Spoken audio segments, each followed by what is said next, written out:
Good afternoon, everybody. Grade 12s. We are back with a revision looking at September 2019 Eastern Cape Mathematics Paper 1. And now we are moving on to my favorite part of Maths Paper 1, which is functions and inverses.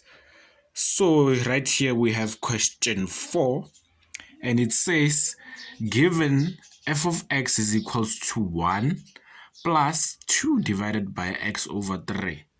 Already we can see that we have been given a hyperbola. And let's move on to question 1. Write down the equations of the asymptotes of f. So, since we are dealing with a hyperbola, we have asymptotes, and it has two asymptotes, which is the horizontal asymptote as well as a vertical asymptote. And those asymptotes are actually found within the equation. So our first asymptote is found by just saying x is equals to negative p. That is your vertical asymptote. And your other one is found by saying y is equals to 2, which is your horizontal asymptote. So our hyperbola is in the form of y is equals to a over x plus p plus q, right? So the value that is next to your x is your p value. So since in our equation we were given x plus 3, so already we know that our first equation of asymptote is x is equals to negative 3, and it will just be x is equals to negative 3. That's the first one. And the second one will just be y is equals to 1. Y is equals to 1. And that was just that was number 1, just an appetizer, just a starter. So looking at 4.2, it says calculate the x and y intercepts of f. So with this one, let's start with the x-intercept of f, which is, whenever we are looking for our x-intercept, we should always let our y value be equals to 0. Right? So, going on to our formula, we have 2 over x plus 3. Let me focus in nicely. Plus 1 is equals to 0. Right. So now we just have to solve for our value for x. Then we'll start by taking 1 to the right hand side, and we'll have 2 over x plus 3 is equals to negative 1. And then we will multiply both sides of this equation by x over 3. Since we have a denominator, we just want to get rid of this denominator, right? So multiplied by x over 3, x plus 3, then multiplied by x plus 3. What's going to happen is that it's going to cancel this side. We'll be left with 2, and this side will just be left with negative 1 multiplied by x over 3. So the reason why I'm doing it like this is that instead of distributing the negative 1, I'm just leaving it like this, right? So that from here, I just divide both sides by negative 1. So I'm getting rid of this negative 1 here, and I'll be left with negative 2 is equals to x plus 3. Therefore, my x now will end up being something like negative 2 minus 3, which is negative 5. So that is my x-intercept, which will be found at negative 5 and 0. Then just moving on to my y-intercept, let me move it this side.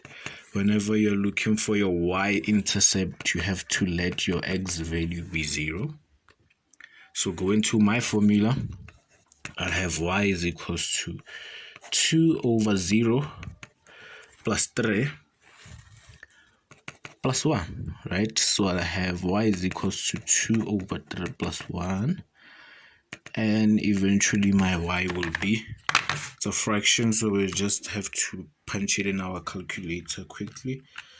2 over 3 plus 1 gives us 5 over 3.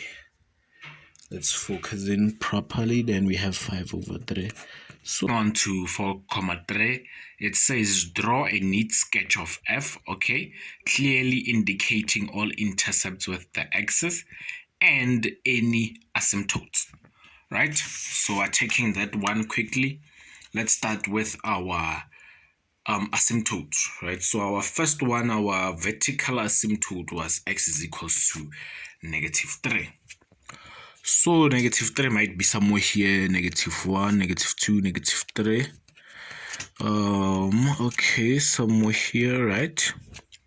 Then y is equals to 1, so 1 will be somewhere here.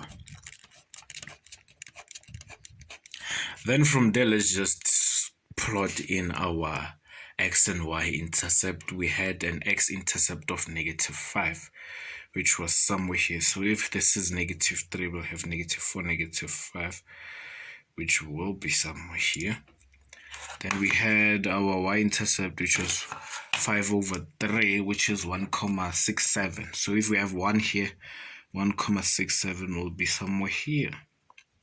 So looking at our formula or our equation, we have a value for a, which is 2, right? So it's positive, meaning our graphs will lie in the first and the third quadrant. And already by just plotting your y-intercept and your x-intercept, it is clear. So the thing with asymptotes are basically lines whereby the graph can approach but can never make contact with. So our graph should never make contact with these other lines, right? Then we'll have something like this. Please forgive my writing, have to double task here.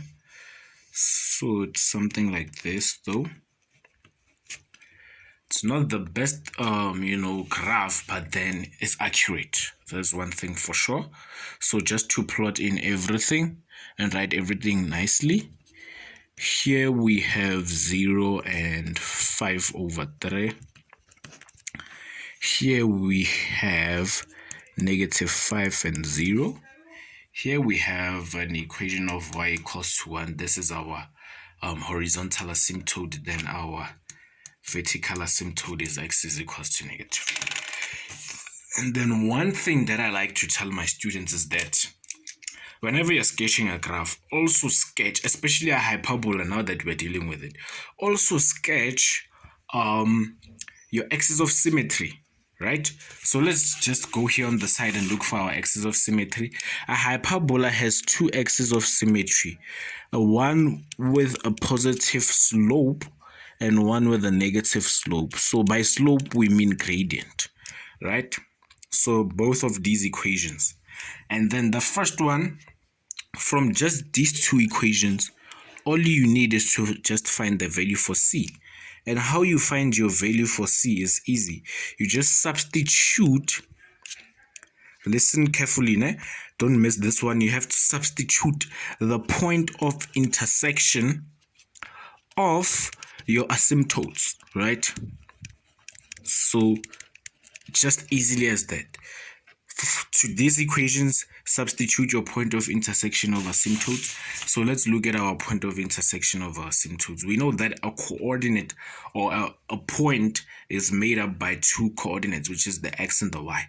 So our x coordinate here, or our x asymptote, or our vertical asymptote is -3, and our horizontal asymptote is 1. So the point of intersection will be here, which is -3 and 1. So we just have to substitute that, right? So substituting that, we'll have something like this. We have something like this. Y is equals to -x plus c, right? So substituting 1 this side, then is equals to minus -3 plus c. I have 1 is equals to 3 plus c.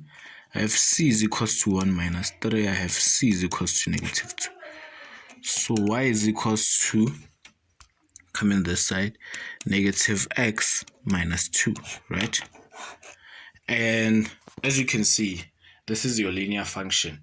And to plot it is easy. The -2 just shows you where your graph or your axis of symmetry with a negative slope will intersect your y-axis. It will be at -2. So coming here with -1, -2 here. So to plot it will be something like this. Again, please, apologies for my drawing. I am multitasking here. So it will be something like y is equals to -x minus 2. So that one is the one with a negative slope. Y is equals to x plus c now is the one with a positive slope. We still substitute the same point of intersection of your asymptotes, right? So you have 1 is equals to -3 plus c. Then we have c is equals to 1 plus 3. C then just gives us 4.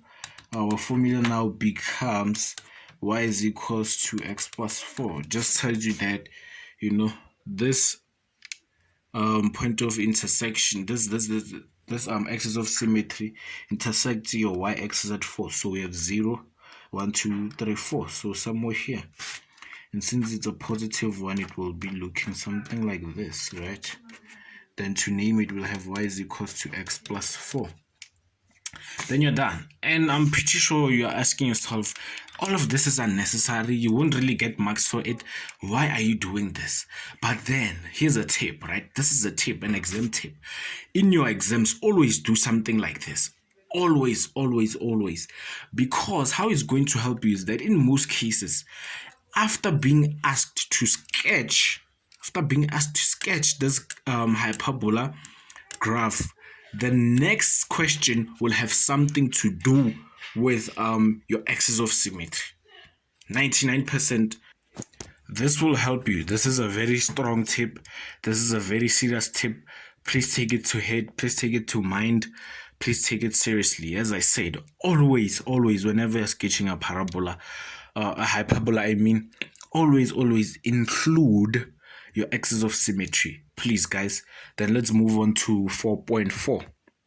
4.4 says, given that H is a reflection of F in the x-axis, determine the equation of the axis of symmetry of H having a positive gradient.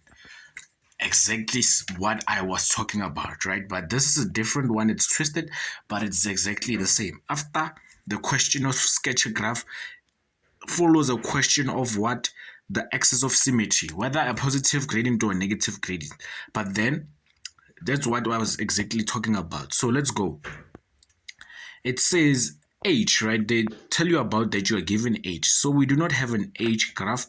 So it's a new graph, and it is found by reflecting the f of x, meaning the graph that was given, in the x-axis. Okay, so let's just talk about this first. For a graph to be reflected in the x-axis, what happens is this. The x-coordinates stays the same, right? The x-coordinate stays the same,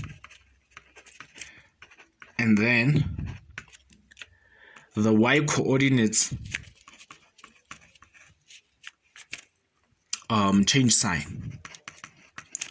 change sign, meaning if we had a point, for argument's sake, let's say 4 and 3 in our f of x. It's just an example. And we are told that f of x is reflected along the x-axis, right? This point now will be 4 and -3. That's what we mean, that the x-coordinates stays the same and the y-coordinate changes sign. It's something like that. So when you are given the formula, now when you're dealing with formulas, the change that happens is that all your whole graph must change sign. right? Because your graph is made up of the y values. So since we have f of x to be 2 over x plus 3 plus 1, and we are told that f of x is obtained when you reflect, h of x is obtained when you reflect f of x along the x-axis. It's represented by minus f of x, right? So we put a negative and then we put the equation, because this whole equation represents your graph. This whole equation represents your y values, because that's what a function is. For every x value, there's a corresponding y value, right? Then we just have to solve it. We just have to distribute this negative. Then this negative will end up being negative 2 over x plus 3 minus 1. Then that's your new equation for your h of x, right? But then that's not what they want. They want the equation of the axis of symmetry of h having a positive gradient. And now it's easy for you to find it because you have the formula, you have the equation of h, right? So going back to how I said it in the previous question, you just have the one where the positive gradient is in this form. Y is equals to x plus c. You substitute now the point of intersection of your asymptotes. So the first asymptote, the vertical asymptote will be x is equals to negative 3. It's the same as that one. And then the y, or the horizontal asymptote will be negative 1, right? This is now the point of intersection of your asymptotes, right? Let's look at it properly. Then we substitute it. We have negative 1 is equals to negative 3 plus c, right? Then solving for c, we'll have c is equals to negative 1 plus 3. And it will just give us c is equals to 2, right? Therefore, we'll have y is equals to x plus 2. Then you're done. So that's it, guys. This is the end of today's video. We are doing functions. Thank you for watching. Do subscribe, do like this video, do comment if you have any question, if there's something you don't understand, and please tell your friends, tell everybody, tell matrix that this side we are doing revision. And thank you. We'll meet each other in another video.